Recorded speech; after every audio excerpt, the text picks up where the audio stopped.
అండి, నమస్తే. Welcome to my channel Lakshmi Ramana recipes. ఈరోజు మనం చాలా రుచిగా ఉండే ఒక పికిల్ రెసిపీని ఎలా ప్రిపేర్ చేసుకోవాలో చూద్దామండి.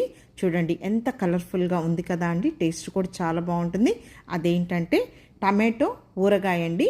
మామూలుగా మనం టమాటో ఊరగాయని కొంచెం మనం ఊరబెట్టి అలా ఎక్కువ ప్రాసెస్లో చేస్తూ ఉంటాం, కానీ చాలా సింపుల్గా మనం ఇన్స్టెంట్గా ఒక 10 నిమిషాల్లో ఈ టమాటో ఊరగాయని ప్రిపేర్ చేసేసుకోవచ్చండి. ఫస్ట్ టైం చేసేవాళ్ళు కూడా చాలా పర్ఫెక్ట్గా ఈ మెథడ్లో అయితే చేసేసుకోవచ్చండి.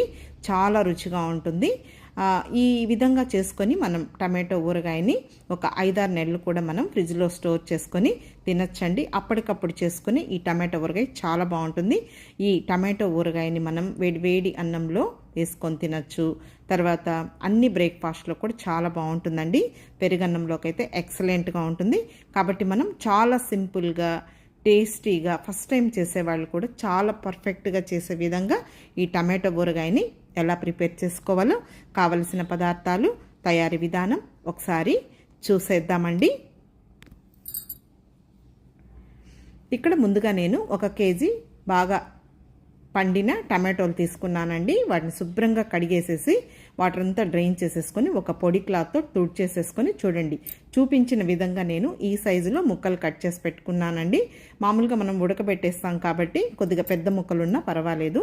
ఇంకా చింతపండు అయితే ఒక గుప్పెడు చింతపండు అయితే సరిపోతుందండి.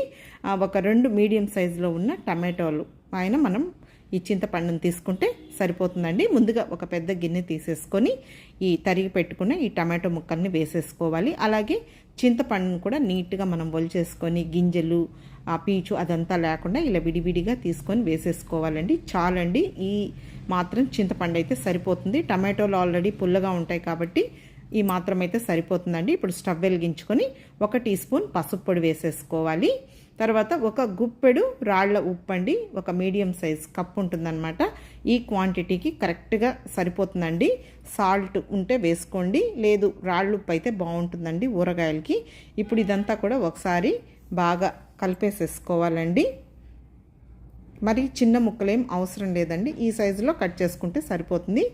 ఇప్పుడు మనం మీడియం ఫ్లేమ్కి హై ఫ్లేమ్కి అడ్జస్ట్ చేసుకుంటూ ఒక 8 నిమిషాలు ఈ టమాటోల్ని ఉడికించుకుంటే సరిపోతుందండి. ఇప్పుడు అవి తీసి ఇంకో గ్యాస్ పైన పెట్టేస్తానండి. ఆ ఉడికే లోపల మనం ఇక్కడ ఇది కొద్దిగా ప్రాసెస్ ఉందండి. పొడి ఒకటి తయారు చేసుకోవాలి. ఇప్పుడు స్టవ్ వెలిగించుకొని ప్యాన్ పెట్టుకొని 1 టీ స్పూన్ మెంతులు వేసుకోవాలండి. ఈ మెంతుల్ని హై ఫ్లేమ్ పెట్టకుండా మీడియం ఫ్లేమ్లో ఇలా కలుపుకుంటూ 1 నిమిషం మంచి దూరగా వచ్చేటట్టు ఫ్రై చేసేసుకోవాలి. ఇప్పుడు మెంతులు వేగిన తర్వాత ఇందులో ఒక 2 టేబుల్ స్పూన్ల ఆవాలు వేసుకోవాలండి. ఆవాలు చివర వేసుకోవాలి, ముందుగానే వేసామంటే మనకు మెంతులు వేగవు, ఆవాలు మాత్రం వేగిపోతాయి. సో అందుకని మెంతులు వేగిన తర్వాత ఆవాలు వేసుకోవాలి. ఇప్పుడు మీడియం ఫ్లేమ్లో 1 నిమిషం ఫ్రై చేసుకుంటే సరిపోతుందండి. ఆ వేడికి కూడా మనకు ఈ ఆవాలు అనేది వేగిపోతాయి, చిటపడలాడే వరకు వేయించుకోవాలి. ఇప్పుడు స్టవ్ ఆఫ్ చేసేసుకొని అవి చల్లారిన తర్వాత ఒక మిక్సీ జార్ తీసేసుకొని వీటిని మనం మరీ మెత్తగా కాకుండా చూడండి ఈ విధంగా కొంచెం బరుకుగా ఉండేటట్టు మిక్సీ పట్టేసుకోవాలి. చాలండి, ఈ క్వాంటిటీ అయితే సరిపోతుంది. మళ్ళీ ఎక్కువ మెంతులు వేసామంటే చేదైపోతుంది. చూడండి ఈ లోపల మనకు కొద్దిగా నీళ్లు వస్తాయన్నమాట. ఆ నీళ్లతోని ఈ టమాటోలు తర్వాత చింతపండు అనేది ఉడికిపోతుంది. చూడండి ఈ విధంగా ఉంటే సరిపోతుందండి. మధ్యలో మనం కలుపుకుంటూ ఈ టమాటోలు చింతపండుని ఉడికించుకోవాలండి. చూడండి ఇప్పుడు మనకు ఇది ఉడికిపోయిందనమాట. స్టవ్ ఆఫ్ చేసేసుకొని చల్లారనివ్వాలండి. కొద్దిగా గోరువెచ్చగా ఉండే వరకు చల్లారి పెట్టేసుకోవాలి. ఇప్పుడు చల్లారిపోయిందండి. ఇప్పుడు మనం ఇది కొద్దిగా కారం పొడి కలుపుకొని మిక్సీ పట్టేసుకోవాలి. ఇప్పుడు ఇందులో ఒక మీడియం సైజ్ కప్పు కారం పొడి వేసానండి. ఒక 6 టేబుల్ స్పూన్ల కారం పొడి ఉంటుంది, సరిపోతుందండి, కరెక్ట్గా సరిపోతుంది. 1 కేజీ కాబట్టి ఒక 6 టేబుల్ స్పూన్ల కారం పొడి అయితే సరిపోతుందండి. ఇప్పుడు ఈ కారం పొడి వేసిన తర్వాత ఇదంతా కూడా ఒకసారి బాగా కలిపేసుకోవాలి. కొద్దిగా గోరువెచ్చగా ఉన్నప్పుడు మనం కారం పొడి వేసుకోవాలి. వేడి మీద వేసామంటే మనకు కారం అనేది పెద్దగా అనిపించదు, కలర్ కూడా మారిపోతుందండి. ఇప్పుడు మనం ఇది మిక్సీ జార్లో వేసేసుకొని మిక్సీ పట్టేసుకోవాలి. రోల్ అవైలబుల్ ఉంటే రోట్లో కూడా రుబ్బుకోవచ్చండి. చూడండి ఈ విధంగా మిక్సీ పట్టేసుకోవాలి, మరీ నున్నగా వేయకూడదు. ఇప్పుడు ఇదంతా కూడా నేను ఒక గిన్నెలోకి తీసేసుకున్నాను. ఒక 2 సార్లుగా మిక్సీ వేసుకుంటే సరిపోతుందండి. 2 సార్లు నేను మిక్సీ పట్టేశాను. అదంతా కూడా ఒక గిన్నెలోకి తీసుకుంటున్నానండి. చాలా ఈజీగా మనం ఈ మెథడ్లో అయితే టమాటో పికిల్ని ఒక 10 నిమిషాల్లో ప్రిపేర్ చేసేసుకోవచ్చు. ఇప్పుడు ముందుగా మిక్సీ పట్టుకున్నాం కదా అండి, మెంతులు, ఆవాల పొడి అది వేసేసుకోవాలి. మరి ఆవాల పొడి, మెంతుల పొడి ఎక్కువ వేసామంటే చేదైపోతుందండి. కాబట్టి 1 కేజీ టమాటోలకి మనకు ఈ క్వాంటిటీ అయితే సరిపోతుంది. ఇప్పుడు ఇదంతా వేసిన తర్వాత ఒకసారి బాగా కలిపేసుకోవాలి. వేడి మీద వేయకుండా కొద్దిగా గోరువెచ్చగా ఉన్నప్పుడు వేసుకుంటే సరిపోతుందండి. ఇప్పుడు ఫైనల్గా మనం ఈ ఊరగాయకి పోపు వేసేద్దాం. స్టవ్ వెలిగించుకొని ప్యాన్ పెట్టేశానండి. ఒక మీడియం సైజ్ కప్పు ఆయిల్ వేసాను. ఆయిల్ వేడెక్కిన తర్వాత 1 టేబుల్ స్పూన్ నూనె ఒక టేబుల్ స్పూన్ ఆవాలు వేసాను.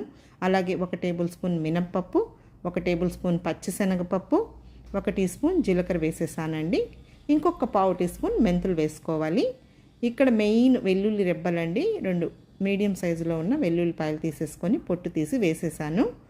ఇంకా ఆవాలు, మినప్పప్పు అవన్నీ వేసిన తర్వాత వెంటనే ఈ వెల్లుల్లి కూడా వేసేయాలండి. ఎందుకంటే వెల్లుల్లి కొద్దిగా మనకు బాగా వేగితేనే పోపులో అప్పుడు ఊరగాయ అనేది మనకు మంచి టేస్ట్గా ఉంటుందండి. ఇప్పుడు ఒక 5 ఎండుమిరపకాయలు తీసుకొని కొనల్ని కొద్దిగా తుంచి వేసానండి. ఎందుకంటే ఆ మిరపకాయల్లో కూడా ఆ టమాటో ఫ్లేవర్ అనేది పట్టి మిరపకాయలు కూడా మనం నంచుకొని తింటే బాగుంటుందండి. ఇప్పుడు పోపుని మనం మీడియం ఫ్లేమ్లో ఇలా కలుపుకుంటూ మంచి కలర్ అంటే ఎండుమిరపకాయలు, వెల్లుల్లి, తర్వాత పప్పులన్నీ వేసాం కదా, అవన్నీ కూడా మనకు బాగా వేగేటట్టు కలుపుతూ ఫ్రై చేసుకోవాలి. ఇప్పుడు ఒక గుప్పెడు ఫ్రెష్గా ఉన్న కరివేపాకును కూడా కడిగి పెట్టుకొని కొద్దిగా ఆరిన తర్వాత వేసేసుకోవాలి. మళ్ళీ చివరగా కొంచెం ఒక 1/2 టీ స్పూన్ ఇంగువ పొడి వేసేసుకొని స్టవ్ ఆఫ్ చేసేసుకోవాలండి. కొద్దిగా గోరువెచ్చగా ఉన్నప్పుడు ఇదంతా మనం మిక్సీ పట్టుకున్నాం కదా, అదంతా కూడా వేసేసుకొని కలిపేసుకోవాలండి. మరీ వేడిగా ఉన్నప్పుడు వేయకూడదండి. ఇప్పుడు ఇదంతా కూడా మనం ఇలా వేసేసుకొని ఒకసారి కలిపేసేసుకోవాలండి. మనం స్టోర్ చేసుకుంటాం కాబట్టి మరీ వేడిగా ఉన్నప్పుడు వేసామంటే కలర్ చేంజ్ అవుతుంది, అలాగే పాడైపోయే ఛాన్సెస్ ఉంటుంది. కాబట్టి లైట్గా గోరువెచ్చగా ఉన్నప్పుడు వేసుకొని కలుపుకుంటే సరిపోతుందండి. ఇప్పుడు బాగా చల్లారిన తర్వాత ఒక ఎయిర్ కంటైనర్ బాక్స్లో కానీ ఒక గాజు సీసాలో కానీ వేసి మనం స్టోర్ చేసేసుకోవచ్చండి. ఫ్రిడ్జ్లో పెట్టుకుంటే చాలా మంచిదండి. ఒక్కొక్కసారి ఎండలు ఎక్కువగా ఉన్నాయి కాబట్టి బయట పెడితే పాడవుతుంది. అంతే అండి. ఈ విధంగా మనం ఒక 10 నిమిషాల్లో ఇన్స్టెంట్గా చాలా రుచిగా ఈ టమాటో పికిల్ని ప్రిపేర్ చేసేసుకోవచ్చండి. కాబట్టి వేడి రైస్లోకి, అన్ని బ్రేక్ఫాస్ట్లోకి, పెరుగన్నంలోకి చాలా బాగుంటుంది. ఫస్ట్ టైం చేసేవాళ్ళు కూడా చాలా పర్ఫెక్ట్గా చేసేస్తారండి. కాబట్టి మీరు కూడా ఒకసారి తప్పకుండా ట్రై చేసి చూడండి. ఈ వీడియో మీకు నచ్చితే లైక్ చేయండి, షేర్ చేయండి. కొత్తగా చూస్తున్న వారైతే నా ఛానల్ని తప్పకుండా సబ్స్క్రైబ్ చేసుకోండి. ఇంకొక మంచి వీడియోతో మళ్ళీ కలుద్దాం. నమస్తే అండి.